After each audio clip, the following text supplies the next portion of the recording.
Bonjour à tous, bienvenue dans cette capsule où on va apprendre à tracer un vecteur accélération.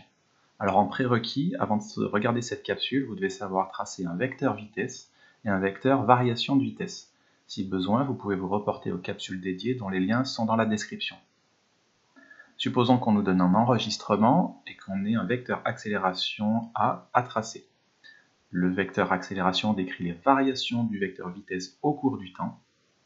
Donc, par exemple, si on demande de tracer le vecteur A au temps t4, eh bien, on va se baser sur le vecteur v4 et le vecteur vitesse à l'instant juste après v5.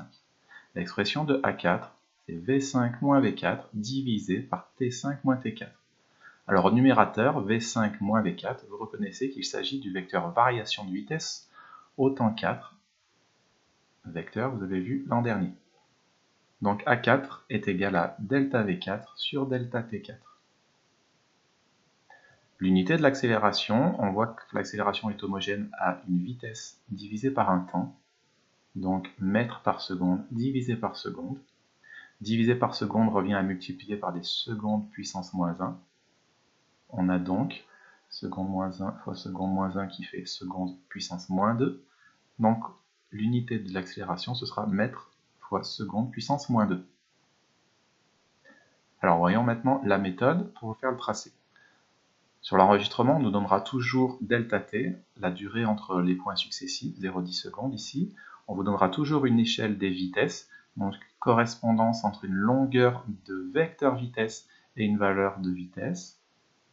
Et une autre échelle pour les vecteurs accélération, correspondance entre une longueur de vecteur accélération et une valeur d'accélération. Alors, première chose à faire, construire le vecteur delta V4. Donc, vous devez savoir faire, brièvement, la méthode consiste à reporter V5 sur le point 4 et à la suite y reporter moins V4. Le vecteur delta V4 se trouve ici. Ensuite, on doit déterminer la valeur en mètres par seconde de delta V4.